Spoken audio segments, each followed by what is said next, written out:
Career. Okey, Assalamualaikum dan salam Malaysia Madani. Kita bawakan Fokus Career untuk waktu ini dan kita nak berbicara tentang AI. Sebab hari ini, kecerdasan buatan ataupun AI ni bukan lagi sekadar trend teknologi tapi ia sedang mengubah reka bentuk kerja. AI ni juga bukan sekadar menggantikan fungsi kerja tetapi sebaliknya menuntut pengstrukturan semula profil kecekapan modal insan dan isu utamanya bukan lagi saiz pasaran kerja tetapi jurang kemahiran atau skills gap.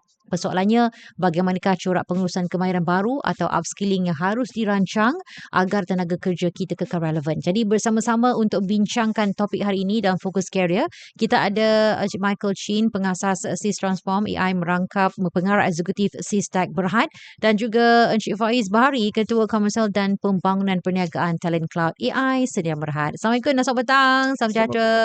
Terima kasih dapat bersama kami pada waktu ini dalam Fokus Career. Okey, pertama sekali kita nak berbicara tentang kemahiran dan juga keupayaan serta sokongan organisasi. Apakah kemahiran, keupayaan dan juga sokongan organisasi yang diperlukan ini untuk melahirkan tenaga kerja yang bersedia untuk menghadapi era AI ni? Okey. Ya. Okay, Assalamualaikum. Terima kasih Ani. Salam. Apa khabar? Semua okey? Alhamdulillah. Alhamdulillah kepada semua pendengar sana. Ya. Harap semuanya baik-baik saja dalam perjalanan pulang dari kerja.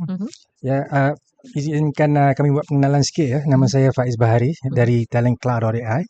Sebuah syarikat AI infused sumber tenaga kerja yang terulung di Malaysia, di mana kami adalah anak syarikat SIS Tech Berhad dan bersama saya wakil daripada SIS Tech Berhad dan juga CEO of Talent Cloud, di mana beliau adalah yang seorang usahawan muda yang memimpin grup kami dan selebihnya saya akan pas kepada Michael untuk bagi pengenalan.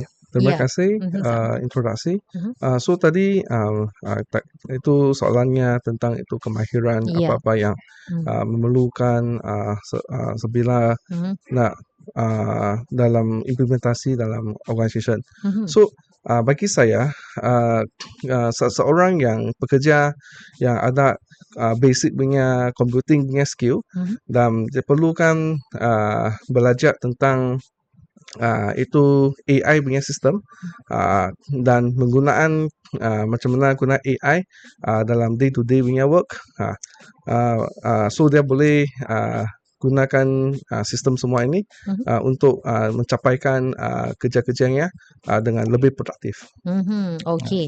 Baik, dan apabila asas kemahiran ini sudah dibangunkan, persoalan kita yang seterusnya adalah bagaimana AI ini boleh dimanfaatkan secara praktikal dalam tugasan harian, bukan sekadar menjadi satu lagi aplikasi teknologi. Jadi bagaimanakah profesional boleh bekerjasama secara berkesan dengan AI bagi meningkatkan prestasi, produktiviti dan juga kekal relevan?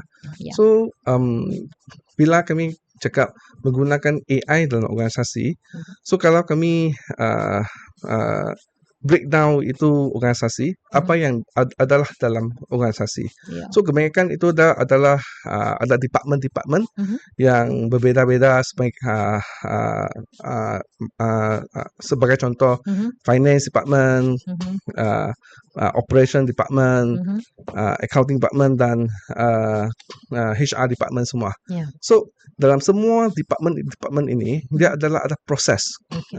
Dia ada proses macam dalam HR department dia ada proses recruitment, dalam HR department dia ada proses interview, macam mana buat interview dengan kandidat-kandidat yang nak masukkan company. So dalam proses-proses semua ini kami harus menentukan itu apa-apa workflow yang akan dibuat dalam company. So melalui understanding, memahami itu workflow yang akan happen dalam dia punya tiap-tiap hari punya kerja, mereka boleh implementkan AI dengan lebih produktif. Kerana understanding the workflow, dia boleh tahu kan di mana-mana untuk letakkan AI punya sistem untuk melaksanakan kerja-kerja melalui AI. Okey, baik. Jadi dalam kita memanfaatkan AI ini tentunya masih ada perkara yang tidak boleh diserahkan sepenuhnya kepada teknologi. Jadi apakah batasan dan juga peranan AI sebagai rakan kerja? So AI, you boleh fikir dia macam you punya itu alat. So dia hanya satu alat untuk tolongkan you mencepatkan kerja-kerja dengan lebih produktif saja. So dia pun ada dia punya batasan, macam dia tak boleh buat itu approval process. Dia tak boleh approval on behalf of the pekerja. Itu department punya kerja, dia tak boleh cakap ini AI buat punya, bukan I punya pasal. Dia tak boleh buat macam tu kan. So itu kalau AI buat itu siapa yang gunakan itu AI, dia pun masih fallback tu itu pekerja yang gunakan AI. So itu yang sangat penting, itu mindset pekerja yang menggunakan AI. Dia tak boleh semua cakap blamekan AI saja yang buat. Itu haruslah itu pekerja-pekerja sendiri yang mentanggungkan jawab itu semua. So kalau ada apa isu, dia pun masih fallback to the pekerja yang membuatkan itu keputusan. So company-company yang run harus banyak itu keputusan yang buat. AI hanya mensuggestkan apa-apa yang boleh buat. Tapi akhir-akhirnya is still the human, itu pekerja yang buatkan itu keputusan. Tambahan ya ni, boleh silakan. daripada apa yang Mr. Michael bagi pencerahan tadi, laporan oleh PwC 2026 Global AI Jobs Barometer, just petikkan dari situ sebab keperluan kemahiran AI sekarang ni tengah berkembang 8 kali lebih pantas sebenarnya dalam pasaran kerjaya. And bila kata gen yang berumur antara 20 ke 30-an ni, mereka itulah yang mempercepatkan sebenarnya yang sampai laporan international melambangkan sebegitu. Tapi ejen AI yang paling berkesan seperti mana Mr. Michael sebut tadi, dia dengan perantaraan department, apabila dia mampu menambah baik proses dari mula hingga ke akhir. Proses end to end yang bukannya tugasan silo. Itu dia. Okey, baik. Jadi macam mana sekalipun AI ni, dia teknologi itu adalah untuk memudahkan dan mempercepatkan apa-apa jua yang kita ingin lakukan. Tapi dalam masa yang sama, keputusannya akhirnya ia adalah daripada manusia itu sendiri yang mengendalikannya. Okey, nak tahu juga dari segi bagaimana organisasi boleh menambah baik aliran kerja, operasi dan juga platform digital bagi memaksimumkan manfaat AI ni selain daripada usaha peningkatan kemahiran ataupun upskilling. So mungkin I mengongsikan experience I yang menggunakan itu AI. So when I first ambil itu sebagai CEO of Talent Club, so I pun melaksanakan AI dalam company I. So satu-satu department, I mulai dengan itu product punya department, product dan buat software punya department.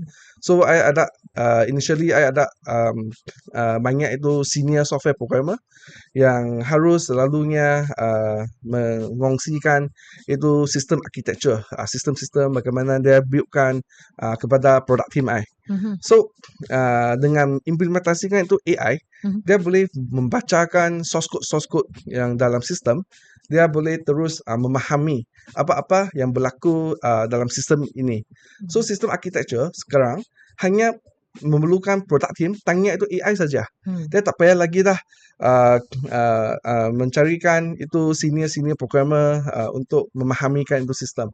So dia in that way dia mengurangkan itu waktu masa. Dia mengurangkan masa, dan I pun tak payah itu ada banyak programmer yang hanya untuk kerjanya ajarkan itu product team bagaimana itu sistem function.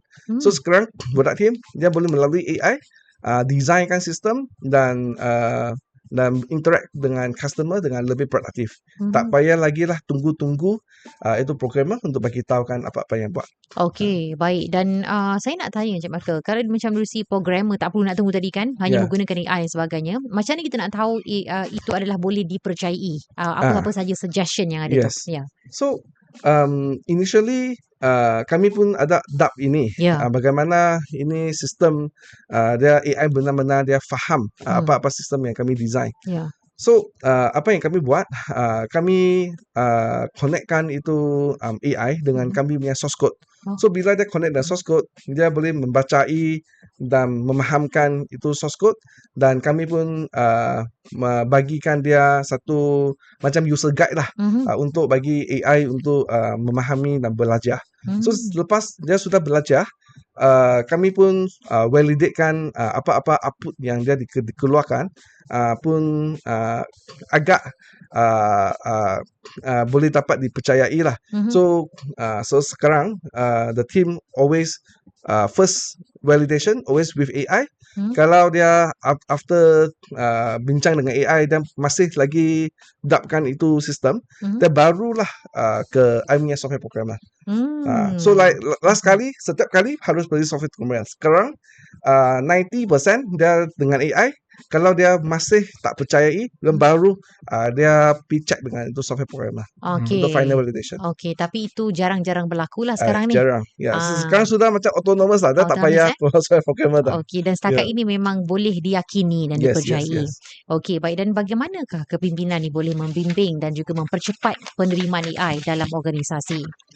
So first, I rasa sebagai pemimpin company, dia harus percayakan AI dapat membantukan itu company. Dia pun harus nak invest the team untuk belajarkan AI. Yeah. So ini AI system, dia adalah satu teknologi yang baru kan. So setiap teknologi yang baru, dia perlu masa untuk pekerja untuk adapt dan belajar dan fahamkan bagaimana guna. So Sys Transform bagi company kami, apa yang kami buat, kami mendubuhkan courses khusus AI untuk pekerja belajarkan AI melalui satu sistematik punya way. So mereka tak payah sendiri untuk fikir macam mana guna AI dalam organisasi kalian. So I buatkan satu courses yang I ajarkan mereka melalui kerana I ada banyak tu experience pengalaman yang I buatkan sepanjang setahun ini, bagaimana I guna AI. I kompreskan pengalaman semua ni, jadikan satu khusus AI yang senang untuk mereka belajar.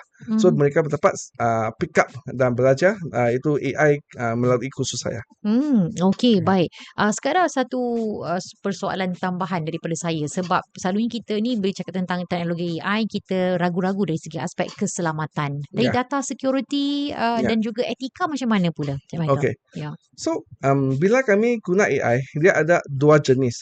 Satu, dia gunakan yang public punya AI. Dan satu, kami setupkan enterprise punya AI. So apa yang I buat, I setupkan enterprise punya AI. So semua data yang AI bacakan still stay in the company. Dia masih dalam company. So dia tak membolehkan orang ambil itu data saja. So dia sama dengan data center security, sama dengan cyber security lah. So kalau ada buat cyber security yang baik, jagakan tu server, pastikan dia tak dihackkan. Memang lain-lain orang dia tak boleh dapatkan data-data itu. So kami harus bagikan permission yang betul. Kerana AI paling susahnya itu dia itu panggil guardrail. So guardrailnya maksudnya kalau you cakap dengan AI you tak boleh buat macam tu, lagi bila orang tanya dengan dia, dia tak buat macam tu. Tapi itu sometimes guardrail still tak cukup. Kami harus implementkan permission dari sistem untuk pastikan no matter what, dia tak boleh dapatkan information kalau dia tak diauthorizekan. Okey. Hani, you ada favorite kegunaan AI harian you ke pakai? Oh, ada. ChatGPT ke, Claude ChatGPT ke? tu antara. Yes, betul. Claude pun Yes. sama juga. ChatGPT sajalah. Ya, So- antara yang senang untuk harian lah, untuk tugas tulisan Right. kami Yes, sini. So when you want to use that, you kena login pakai Gmail, betul? Ya, betul. Alright. So dari situ saja, bila kata public AI ni, dekat pengkongsian data, right, means that any registration platform credential you melalui Gmail you. Ya. Dekat situ sahaja dah you dah share. Ya. So Ya. dekat mana dia punya Security. security Ya. dan comfort tu, right? Betul. Ya. So bila kata dia minta for the premium punya site, dan you kena bayar monthly, you dapat tanya lebih sikit soalan apa semua tu, dan dia akan bagi you punya comfort untuk as an individual pakai. Tapi bila kata sudut kita datang daripada syarikat yang berpengalaman, dan kita boleh katakan kita adalah the leading industry leader dalam segmen AI solution ni, di mana AI dari segi teknologi infrastruktur dia ada banyak lapisan daripada backend dia dan ke depan, ya. Bila kita cerita ke depan ni kepada semua pendengar bernama radio di sana, saya percaya di mana anda semua pun memang biasa guna pakai AI lah. Jadi apa yang kita pakai AI sekarang ni adalah generative AI. Dia generatekan apa yang kita minta. Ya. Bila kata generative AI ni, berdasarkan laporan Johnson & Johnson research, 80% model pengguna Gen AI ni sebenarnya apa yang diguna pakai tu antara 10 ke 15% saja yang efektif, yang betul-betul diambil dan berhasil untuk dia. Itulah laporan yang kegunaan Gen AI sekarang ni, because AI ada yang untuk conversation, untuk perbicaraan, untuk dia speech, untuk dia recommend untuk mencadang atau untuk membuat keputusan untuk you kalau you malas nak fikir. Tapi itu satu tabiat yang memanjakan komuniti lah secara keseluruhannya, ya. Tapi bila kembali balik kepada memimpin kepimpinan syarikat atau organisasi yang terbuka dengan menerima AI sebagai teknologi baru, lagi sekali laporan international juga memang the CEO atau usahawan syarikat itu sendiri adalah punca keputusan utama bagi transformasi AI dalam syarikat itu sendiri. Ya, walaupun dalam syarikat tu kata bos dia masih lagi nak tengok yellow pages ke atau nak harapkan kawan dia nak recommend baru nak jalan, tapi tim dia semua dah 5-10 tahun ke hadapan. Dah nampak aja dia buat semua ketah kerja. Bos kena ada robot, kena ada IoT, nak kena ada 5G punya internet connectivity. Sampai kat bos dia masih ke belakang. Di situ kita hari ni dengan peluang yang kita ada ni, kita nak sampaikan yang di mana pilih sikap keterbukaan dan bersangka baik dengan apa yang ada dengan teknologi sekarang ini. Macam dulu pun orang takut dengan internet. Pada awalnya masuk Y2K lah, 90-an dulu kan. So evolusi dia sekarang ni, you tengok mana-mana pun perkataan AI tu, macam Mr. Michael pun saya rasa dalam satu hari ni saja lebih 20 kali tak hari dia sebut AI tu saja. Tapi dekat mana effectiveness dia, di situlah kita perlukan training dengan keseteradiaan dan siap siaga yang kita ada. Okey, baik. Mana kan kita berada di bawah satu payung Focus Career. Jadi kita nak tahu juga segi apakah potensi yang ada dalam bidang ini, terutama sekali bersama-sama dengan pastinya System Form AI dan juga Sistek Berhad, dan juga berkaitannya dengan Talent Cloud AI Senin Berhad. Mungkin Cik Faiz ada nak boleh kongsi dengan sikit tentang apa yang possible untuk seseorang tu untuk majukan career dia. Boleh, insyaAllah. Baik.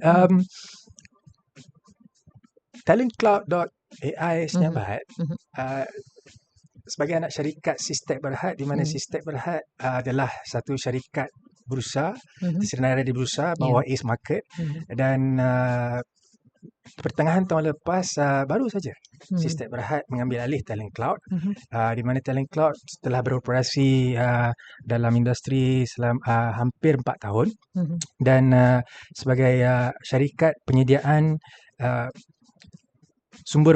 sistem sumber manusia yang bersepadu, yang berasaskan AI. Kami mempunyai 30 modul HR yang diiktirafkan antarabangsa as par dengan benchmark dengan other HR system yang beranak dia lah. Right? Tapi dengan modul-modul yang kita ada ni adalah semuanya adalah AI infused. Ya? AI infused ni maksudnya sebagai satu contoh modul yang kita ada, di mana kegunaan AI itu sendiri membantu kita contohnya dalam satu modul untuk kita claim ya, nak upload receipt, selai-selai dah jadi macam apa nama, aktiviti bulanan yang mengeluhkan kita lah sekali-sekala kan. Jadi dengan bantuan AI juga modul tu sendiri, yes, kita ada web base dengan mobile base di mana pengguna mampu mengadakan penyediaan on the go sambil berjalan, dan dengan senangnya gambar receipt tu sendiri ya, and then secara langsung, secara live, real time, terus jika diperlukan untuk claim balik dengan proses flow dekat dalam tu, dalam sistem tu. Jadi at the back end of the system, dia membantu untuk cepatkan perlu atau tidak untuk dia punya supervisor atau manager untuk meluluskan dia punya claim tu melalui receipt tu. Jadi dia boleh buat on the go, real time. Sangat menarik. Yes. Okey, baik. Dan cerita pasal receipt kita kena simpan 7 tahun ya receipt Macam mana kita nak simpan satu perkara. Dia punya ink apa nama ni? Receipt punya ink tu paling setahun 2 tahun. Betul.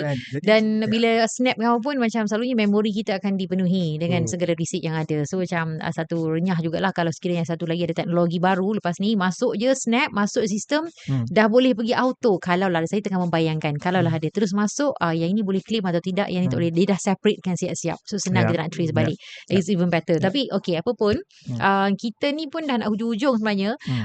Dan untuk makluman juga, mana Talent Cloud AI Sdn Bhd juga daripada co-operating subsidiary sebawah Systech. Itu ada yang lain-lain, AIU, Systech IoT Solutions, Systech Capital, Systech Digital Solutions, semuanya di bawah Systech Berhad. Dan menarik sekali bagaimana organisasi anda menyumbang kepada membuka peluang dan juga pemahaman mengenai kepentingan kemahiran baru seperti AI kepada pekerja di Malaysia. Okay. Terima kasih. Baik, jadi Systech Berhad itu sendiri sebagai satu konglomerat teknologi dan inovasi tinggi antarabangsa.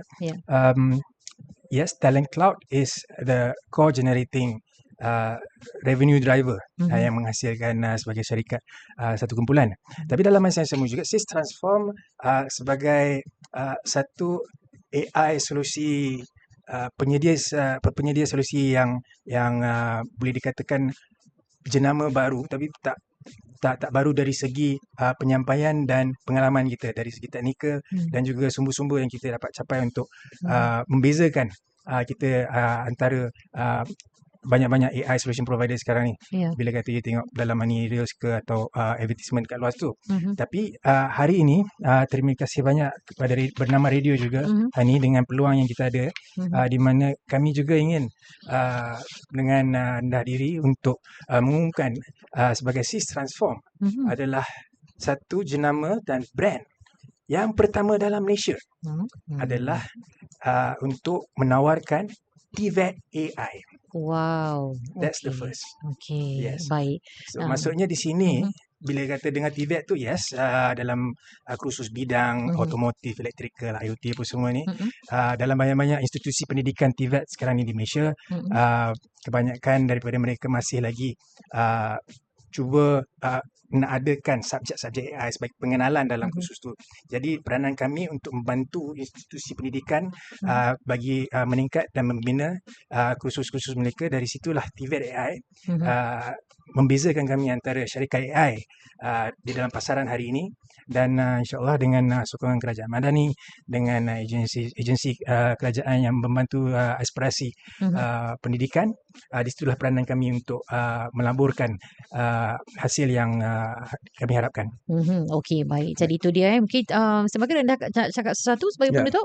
So tu tambahan dari itu khusus-khusus AI yang kami melaksanakan, kami pun ada satu sistem yang menggunakan agentic AI untuk dapat mentolongkan syarikat-syarikat untuk implementkan AI dengan lebih efektif dalam semua department-departmentnya.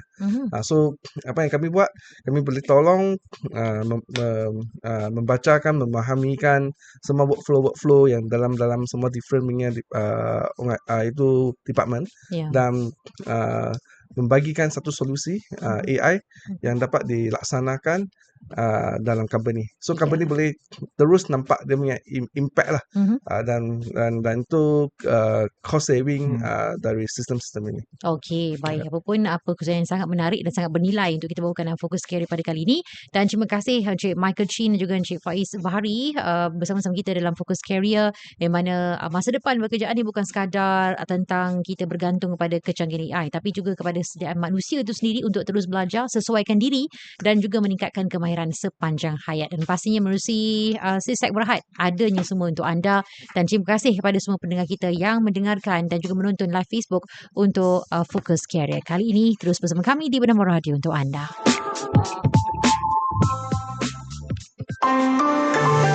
Fokus